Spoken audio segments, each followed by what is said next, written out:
नमस्कार साथियों, स्वागत है आप सभी का आपके अपने यूट्यूब चैनल में। ईडब्ल्यूएस कोटे पर सुप्रीम कोर्ट में 13 सितंबर से सुनवाई होनी है। तो दोस्तों, क्या कुछ इम्पोर्टेंट अपडेट और क्या कुछ इम्पोर्टेंट न्यूज़ निकल के सामने आ रही है, आपको सारी जानकारी इस वीडियो के माध्यम से दी जाएगी। आपको क्या करना है, आपको वीडियो आखिर तक जरूर देखना है और यदि आप पहली बार चैनल पर आए हो तो चैनल को सब्सक्राइब जरूर कर लेना आने वाली अपडेट के लिए। तो दोस्तों, कई सारे दोस्तों के मुझे प्रश्न आते रहते हैं कि सर, क्या ईडब्ल्यूएस को मिलने वाला 10% आरक्षण खत्म होने वाला है? तो दोस्तों, आपको सारी जानकारी इस वीडियो के माध्यम से दी जाएगी। 13 सितंबर से अब ईडब्ल्यूएस कोटे पर अब सुनवाई होनी है सुप्रीम कोर्ट में। तो देखिए दोस्तों, सबसे पहले इंपॉर्टेंट क्या है कि हम देख लें कि मुद्दा क्या है। तो सामान्य वर्ग के गरीबों को मिलने वाले ईडब्ल्यूएस कोटे पर सुप्रीम कोर्ट में 13 सितंबर से नियमित सुनवाई होनी है।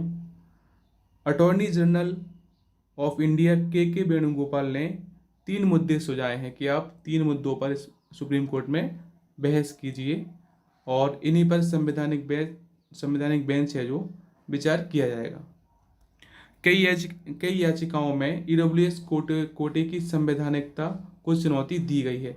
दोस्तों, आपको मालूम होगा, जो आर्थिक रूप से कमजोर वर्ग के सामान्य वर्ग के गरीब हैं, उनके लिए 103वें संविधान संशोधन के द्वारा सरकारी नौकरियों में 10% आरक्षण का प्रावधान केंद्र सरकार ने किया था और इसी पर कई याचिकाएं फाइल की गई थी कि जो 103 बार संविधान संशोधन किया गया है, इसकी संवैधानिकता को चुनौती दी गई है। तो सुप्रीम कोर्ट में याचिकाएं फाइल की गई थी और इन्हीं में से एक मुद्दा यह भी है कि जो 103 बार संविधान संशोधन है, क्या यह संवैधानिक है और क्या इसमें संविधान के मूल ढांचा है, यह प्रभावित होता है कि नहीं होता है।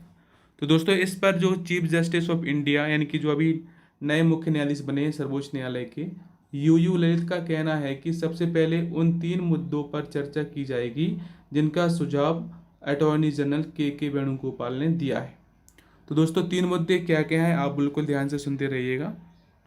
जो पहला मुद्दा है, के वेणुगोपाल ने जो मुद्दे सुझाए हैं उनमें पहला मुद्दा है 103वां संशोधन जो ईडब्ल्यूएस कैटेगरी के लिए 10% आरक्षण देने के लिए किया गया था।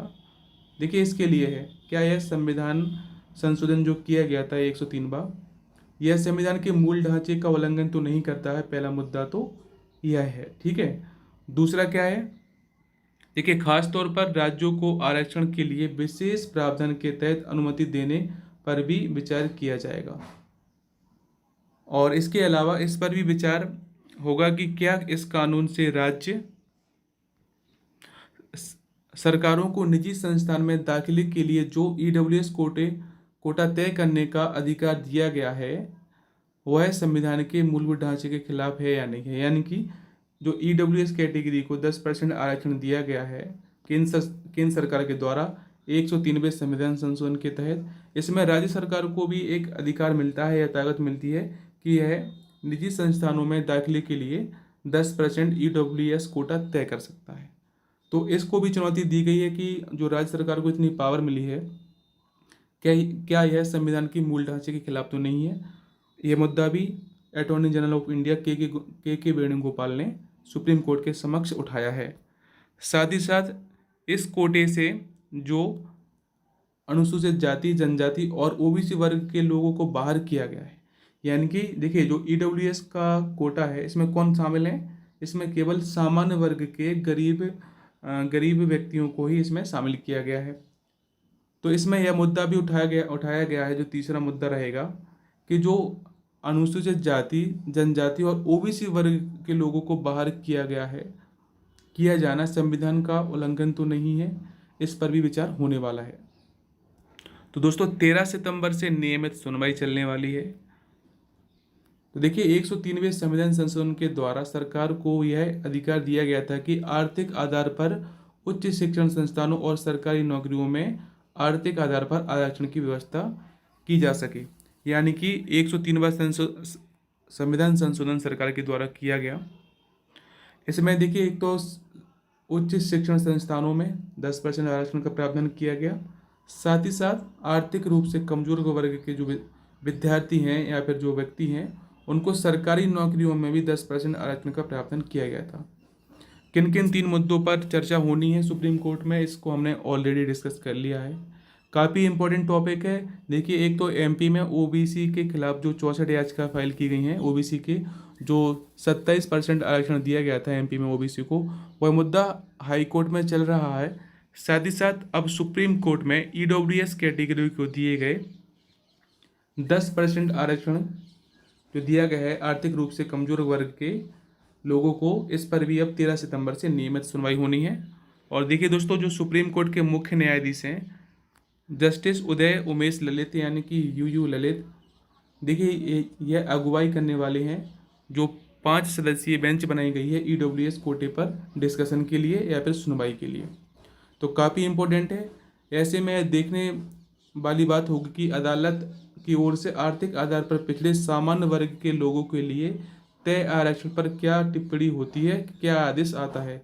बता दें कि मोदी सरकार ने सामान्य वर्ग के गरीबों को 10% आरक्षण देने के लिए संसद में संविधान संशोधन को मंजूरी दिलाई थी। इस फैसले के बड़ी सराहना भी हुई थी, क्योंकि जो सामान्य वर्ग के गरीब हैं उनको देखिए उनके द्वारा इस फैसले को काफ़ी वेलकम किया गया था। हालांकि एक तबका ऐसा भी था जिसने इस आरक्षण जो संविधान संशोधन करके लाया गया था इसका विरोध भी किया था। तो दोस्तों, आप सब अपनी राय कमेंट बॉक्स में ज़रूर शेयर कीजिए कि सुप्रीम कोर्ट को इस मामले में क्या डिसीजन आ सकता है। और ईडब्ल्यूएस कोटे पर अब नियमित सुनवाई होनी है 13 सितंबर से, और जो मुद्दे हैं हमने ऑलरेडी डिस्कस कर लिए हैं। एक बार फिर से मैं आपको बता दूं कि कौन कौन से मुद्दों पर यहाँ पर डिस्कशन होना है। देखिए, सबसे इम्पोर्टेंट है, एक तो क्या 103वां संविधान संशोधन इस आधार पर मूल ढांचे के विरुद्ध है कि उसके तहत सरकार को आर्थिक आधार पर आरक्षण की शक्ति मिलती है, पहला। दूसरा क्या है, क्या यह संशोधन इस आधार पर मूल ढांचे का उल्लंघन करता है कि इससे सरकार को गैर सहायता प्राप्त निजी शिक्षण संस्थानों में दाखिले को लेकर विशेष नियम बनाने की शक्ति है। दूसरा यह टॉपिक डिस्कस किया जाएगा। तीसरा क्या है, देखिए तीसरा इसमें होने वाला है, क्या 103वां संविधान संशोधन इस आधार पर मूल ढांचे का उल्लंघन करता है कि गरीब वर्ग के आरक्षण में ओबीसी SC ST को शामिल क्यों नहीं किया गया है।